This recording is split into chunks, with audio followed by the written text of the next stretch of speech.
everybody, and welcome to your Indie Snapshot for today. Today, we're taking a look at a game that recently came out of beta, and by recently, I mean yesterday. It came out on Amazon, Desura, Gamersgate, and many others. I think 6 in total. And that game is Darkout. Now, Darkout, to explain to the simplest person who may not have heard or seen this game before, is basically a dark sci-fi twist on the Terraria formula. And we're going to jump right into the game. We're going to check it out from the ground level here. And I'll explain a bit as I play, my likes, my dislikes, and then I'll play for a little bit so you guys get a good feel for how the game works. And then we can move on from there and let you guys make your decisions. And I'll, of course, link the game in the description below for you guys to check out. So, this is the main menu. The options are quite simple. Nothing really phenomenal here. Resolution, bit depth, etc. And then you go to your character, and you can create a character, or you can select one you've already made. And I have Mathis and Mathis YT. I'm going to use Mathis YT, and I'm also going to select a world that I already have. That is going to be the YouTube world. Now, the stuff world I made just to toy around with it for a bit. So the game is going to load up, and immediately we are greeted with an interesting screen. We are basically at this ship here. And looks like, now again, the world randomly generates, much like a Terraria or a Minecraft would randomly generate. So it's different every time. So the story of the game, just so you understand what you're looking at, is that this world that these people used to live on was overrun by these dark forces, and they had to escape and get launched into orbit or whatever, and kind of be put into stasis for a little while. Unfortunately, the ship that you were on was in a power emergency, and instead of shutting down unnecessary systems, decided to eject your escape pod and to save power. So you were shot down back to this planet. Who knows how long it's been since you've been here, and now you need to survive. And this right here is what you're looking at as far as the escape pod goes. Immediately you can see it's a very moody looking game. It's a very cool looking game, and these jellyfish are going to be dangerous, so we got to be careful.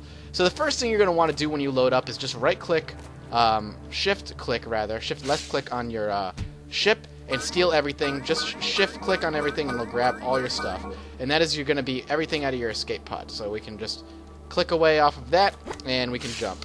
Now Jesus, this thing's annoying. So now what we grabbed, you can hit I for inventory and take a look at everything that you grabbed. So you grab something called a recombinator, which is the most valuable device you will ever have. It slices, it dices, it also serves as a small power source. We're not going to worry about that quite yet. We also have an axe, which we're going to throw down in our hotbar. We have torches that are going to be useful later on. We have a shovel, which we're going to put down here as well. We also have a lantern, which is going to be useful. And we're going to put this over here, which is a pickaxe. And we have a battery and some ammo and a gun. So we're going to take the ammo. We have to keep the ammo underneath the gun in order for it to work. It's kind of a loading mechanism. And you can see something just loaded up. We're going to get rid of this. We're going to get rid of the crafting thing. And we're going to actually have to shoot and waste some of our precious ammo right now, because we need to get over there. Let's see if we can get over there. And he's leaving kind of a trail of death behind him. Oh god, he's actually, there he goes, he's gone. So I'm really hurt now. We're going to have to be very, very careful. You can shoot these guys and grab their stuff. So one of the things you want to do immediately after is mine your axe, and as you can see, when you hover over something that's axeable, it turns green. So we're going to take apart our escape pod. So we can hold down the left click and we can just start whacking away at it, and we're going to start getting stuff from it. In the bottom right, it says you're harvesting pod blue for 1 research points, and we're going to talk about research points in a minute.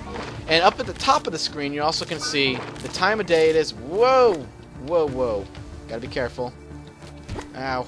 We might actually die, because we actually are having kind of an issue, it seems, with these monsters spawning in terrible, terrible positions for us. Come on. Come on, over here. There we go. Let's see if we can kill him off. There we go. Alright, so let's try to finish this off, and we're going to get to exploring a little bit. So we're going to take this apart. There we go. And what was I talking about? Oh, up top right, so we have the top center. Okay, we got everything. Let's just go, go, go. We don't want to deal with anything. So let's escape just a little bit. We have some monsters attacking us. And, whoop, that's, god damn it. So we got him. So this is Tar. Alright, so, can we pause this?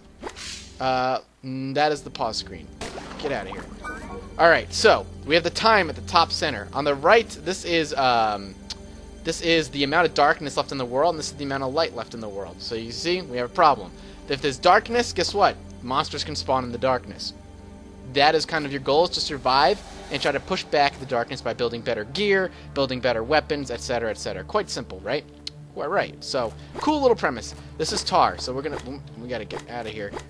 We can drown in this game. Wow, this game is kicking our ass today. Alright, can we kill this guy? Come on. Can we just... There we go, we got him. Alright. So if we die, I think we're going to get shunted back to our ship. So, what is the first thing you want to do in this game? Well, much like Terraria or Minecraft, wood is essential. So you need to highlight your axe and chop down trees. Now, this is going to bring about my first complaint of the game. The problem that I have with the game is that the art style is pretty damn good, right? The character model, meh, not the best, but it's serviceable. It's not bad by any means, it's just kind of weird looking. It just looks out of place. It looks like she's swinging at... it's almost like a Resident Evil vibe where everything in the back is pre-generated, and she is not. So it almost looks a little out of place there. So, we can dig up some flowers as well by highlighting our shovel. But this is, like I said, talking about the first gripe I have with the game so far. The environments in the background look great, but it also makes it very difficult to tell what you're highlighting. Now, it highlights green when you're able to do it, but it makes it very difficult to tell what the hell you're highlighting unless you're looking really close, and if you're actually getting what you need. It just makes it, I think, overly difficult. Not necessarily as difficult as easy as it could have been. I don't know, maybe made the different... I understand that you're looking for a very moody-looking game, something that might actually be completely different from the simple fantastical elements of the more recent kind of offerings that this genre has, aka Terraria and Minecraft. But in the same sense, I feel like what I'm looking at is a little bit difficult to discern what's going on. So we got the same thing. We can dig out some ground here. As you can see, it digs out in the 3x3 area. I don't know if that's able to be changed. I haven't been able to change it. But it digs out 3x3, which is fine. And we kind of need to do that to get through. Now, you can't dig, much like in Terraria, you can't dig dirt that has, like, something on it, like a plant, a flower, or a tree. You have to get rid of the tree or the flower first. Like so, actually. This is a good example. We're chopping... I don't even know what I'm chopping at. I'm apparently chopping something, but it's in the way. It was apparently a tree, and here comes another frickin' monster. Gotta be careful. But we can now dig because we got the tree out of the way. And what are we looking for? Well, we're currently looking for... me personally... Now, can I actually do this? Take on field trips. Let's put this down here. Okay, can we close that? No. Click. Put. So we should be able to actually do something like this. Nope. Come on. Come on. So this is... Okay, so... I could turn it on and off. I want to actually get it back in my inventory. That would be good. So we could shift click it, and there we go. Shift right click will bring it back in your inventory once your menu's shut. So that's how that works. This is actually a good time to talk about another kind of small gripe I have. There's no tutorial. There's not even a little helper kind of guy in the way that Terraria had. It's okay. Here's a way we can do it. We can click and bring a torch out. That's useful. At least in Terraria, you had a guide who could give you like basic recipes and stuff, and this game doesn't give you that luxury. So I think right here might be a good spot to build our home, but I'm looking for something in particular that I want to show off to you guys. It's kind of a cool, neat feature. Since this world has been long abandoned by you and your ilk, however long ago. Ow, I just died, I think. Okay, I'm back. So we loaded up. I don't even know where we loaded up. I think this is where the ship used to be. So let's actually go this way. Anyway, since this has been a long abandoned kind of place, you can come across abandoned buildings, which makes for quite good and simple, we're not going that way because of the monster, areas to build your first fort and your first base. And that's something you definitely want to do very quickly. Oh god. Can we attack with a torch? I think we can. Yeah, come on, die. Yes, good. Perfect, killed him. Torches, dangerous stuff. Gotta be careful. They can burn you. Haha, but tis. Anyway, the fact that there's no tutorial or anything in this kind of game is, I don't want to say troubling, it's just, it makes things a little bit unnecessarily difficult. There we go. And I know it seemed like I probably am ragging on the game, and I'm not attempting to just, like, tear it down, because I actually think it's a lot of fun once you kind of figure out the basics of the game and how it works. There are just some simple steps I think they could take to make it much more accessible, especially for an indie game that's not really known, as far as I know. One that's more or less kind of left to be discovered by people like us. I feel like they could have done a better job. So we're going to actually make this our temporary home for now. And what we have to do is click to place down some torches, which I'm fine with doing. With light means, much like in Minecraft, you cannot, monsters cannot spawn there. So this should give us some time and some space. So what we're going to do next is we're going to start crafting a little bit. So you hit C to craft, And what you can do is you want to go into resources. This is the crafting thing. A little bit unfriendly to the average player. Anyway, what we want to do is turn wood into, logs into wood, essentially, by clicking. You could turn a bunch, but I could rather just click because I don't know how many I have. And let's just click away until we have all of the ones that we need. And then we're going to go into, with those logs, we need to make some building materials, which is like a log, or, like a wooden wall, which we're now going to pop up in our inventory and check, because 1 makes 2. So 1 wood makes 2. So we're going to make a bunch here. We'll make about 20. Okay, here comes some monsters, so that's probably going to be good. We'll close it off. Actually, we close this off. And, God, click, drag. You got to hold down the click and mouse button. You can't just click on it because it automatically brings up the info tool, the tool panel, which is something I got to get used to. So, in order to do it, we're going to be doing some of this. I'm actually going to dig away as well some of this flower stuff because it's in the way. Alright, so we're going to be building a little bit here, and I'm going to kind of take the time to build a decent area to build in, because you can't place down things like your recombinator on natural floors. It has to be actually 100% flat, and natural doesn't count as flat. So we're going to dig out a nice little area here, and we're going to make this kind of our home to be, essentially, by just digging away just a little bit. And one of the things I want to mark on that I actually really like about the game is that when you're digging and chopping trees and stuff, it kind of has this natural look to it, which I really like. It kind of, the world deconstructs in this natural looking way. I think that's really cool. I like that a lot. Alright, so we're going to scroll back up here and start dragging and start clicking a little bit, and we're going to make a floor, which is going to be great. So we're going to actually take our torch back, and we're going to place a floor here, and we'll put the torch over here. Perfect. Alright, so we're going to make a little bit more walls, and then we're going to kind of, there we go, kind of place another wall here, because you can't just build, oh wait, you can, I apologize. Haha, I lied. We're going to take this down, and we're going to make some more walls. So we should be able to, yeah, do that. We might have to jump a few times to do that. Actually, if we go into the crafting, we should be able to build, well, we need more walls, for one. We're going to make a door, and we're going to make some more walls. We got a monster that spawned in, but we should be good. And we also can make platforms, which we're definitely going to make, because the platforms are going to be really useful to us as we play along. So as you can see, you can definitely see the Terraria influence in the game. There we go. We're actually going to put this underneath here. So what does that mean if I have it like this? If I left click, I'll place a wall. If I right click, I will place a platform. So we're going to do a couple platforms here just to finish building our wall. We're going to have to bang away at that, and it's going to float to us, which is nice. There we go. Perfect. So we can't just drag along like we would in Terraria. We actually have to do manual clicking. So we're actually gonna chop off. Let's do one here, and hopefully this will allow us to do something like this. And we're gonna break this down real quick, and we're gonna place a door. Now I'm sure there's gotta be a way. Oh God, I gotta remember to drag and click, drag and click, drag, let go. There we go. To make it that we're not actually cutting away at 3 at a time. There's the door. So we can shift click now, and we've got that. So let's place another torch in here. And there we go. So we have a little bit of light now. We have a decent amount of light in our house at this point. So things are nice and bright in here. Maybe a little too bright. Probably only need a couple. And there we go. So we have a nice little shack we can call home for now. And we can, from here, maybe dig away a little bit. But one of the things I want to do here in a minute, and after I dig away, I think I'll show you, is show off the recombinator and show off how research works, etc., etc., etc. So, let's actually get that down now. So we got the recombinator here, and we can, oh God, stop, I gotta stop doing that, it's driving me up the wall. C, we can get rid of that. I, we can get rid of that.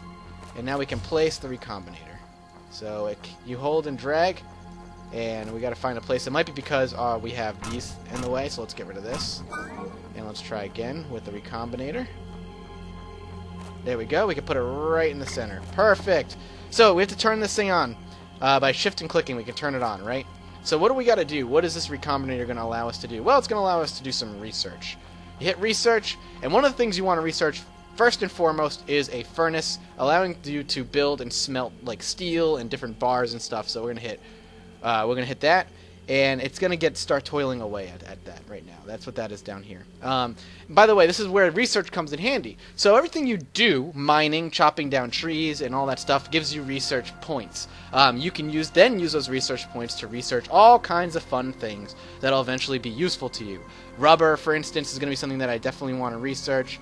A closet, a wooden closet, a glass jar, armor, leather bodysuits. All this stuff is extremely useful to you and to whoever is playing this game. There is no multiplayer yet. That's coming in the next patch. So with the recombinator, that is what that's going to allow us to do. Oops, I didn't mean to escape twice there. So while that's researching, it's typically good in fashion for you to go out and start making use of your time. So one of the first things you're going to want to start doing is looking for rocks. See these glowing things down here? We're going to try and get to those. You're going to want to mine ore, iron, all this wonderful stuff to turn into more useful tools, to turn into a furnace. And of course, you're going to want to kind of get a bearing on your surroundings as well. And in doing that, you kind of can light the area up as you do it and preventing monsters from spawning near you. One of the other things you want to make sure you do relatively soon, which we're probably going to do down here right now, actually. So we're going to dig through here, we're going to place our torch, and we're going to make sure that we prevent monsters from kind of attacking us. So we can hear them. So let's just drop one over there, and even one down here if we can. We probably have to dig this out. So we're going to dig up on the ceiling real quick. Just start making ourselves a nice little pathway. Good. So one of the cool things you can do is doing stuff like that. So that should help prevent monsters from spawning. And we actually have something down here. So let's dig real quick. And let's see if we can dig this last corner out. And let's dig up whatever this is. So let's find out. What are we going to get? We got copper. So good. You're going to be able to use the copper once we have a furnace up and running, which we're going to have to start building outward of our home if we're going to start placing that. And once we get that down, I think you guys got a solid look at how the game, how the game plays and how it looks. So, you know, wrapping this up, I essentially want to say that the game itself is neat. I really like it. I think it's a cool little take on the Terraria, Minecraft, survive and build formula. My gripes are what I've said earlier. There is no tutorial. I'm not looking for a handhold, but some sort of introduction to how these things work, how even just like tool tips that would pop up, or it would be a step in the right direction. But simple things, just to tell me how the game plays, how it all works, would be freaking more than welcome. The background design is great. It is phenomenal. Am I just not doing anything? There we go. Jesus Christ. The background work and the graphics are phenomenal. It also is kind of rough because it makes it very difficult to see what the hell I'm chopping down sometimes. On the other hand, the music in this game is grade frickin' A. I don't know if you guys have been listening. It's very subtle, but it definitely sets a mood of kind of loneliness and discovery and the unknown. It's a great kind of take on that. So I really definitely thumbs up to the composer. Whoever created the music for this game did a phenomenal freaking job. So thumbs up there for sure. Let's check something real quick. So we want to start placing some of these down because we need to start climbing. So there we go. So we can shift click. Oh, our torches ran out. That's unfortunate. So torches can run out. Lesson learned. So what we're gonna want to do next is we would have to basically start building out this way. We might have actually would have wanted to place down our lantern here as well, just to make things a little easier on ourselves. But we're gonna want to build out. We're gonna want to make a furnace, which we can potentially go in here. And I think it would be under furnace. Would it be here? So this is on. It was off. It's now on. Where would it be? Furniture, resources, weapons. So this is the other thing. Again, what happens when you're done researching it? I forget where it was. Maybe it's under devices. Yep, here it is. So, crafting. Whoops. So, oh god, devices. Furnace. What does it require? Coal ore, stone, and some scrap metal. Something that we need to get more of. Scrap metal. We have some stone ore, I think. We have coal, copper, and whatnot. So that's just how it works. That's how the game is. Is that scrap metal? So what do we need? Some stone, apparently? which is we don't have. Devices, this, stone. So yeah, we don't have any stone, so we need stone, and then we need 10 stone, and we could then make it by clicking this, and then from there we could place it, and then we can use it. So, like I said, natural progression system like Terraria is. It's a game that I am definitely going to be investing a lot more time into. Looks like it could be a lot of fun when multiplayer hits with the next patch. I could see this being a lot of fun if a friend of mine or a couple friends of mine decided to get it. It's one of those things that it's definitely, I think, would be more fun with friends than it is alone. But alone, it's definitely kind of cool. But the idea of the game being dark in certain areas with monsters spawning and trying to light up the world, it's cool, it's neat. My complaints stand, but it's definitely an overall positive experience I've had in the game. Again, this is mainly a first impressions after spending a little bit of time with the game. I like it a lot, and I hope you guys go around and mess with it. It's $15. Again, the link below will show you where it is, and if you want to go thumbs it up on Steam Greenlight, feel free to do that as well. And I hope to see you guys soon. Thank you so much for stopping by.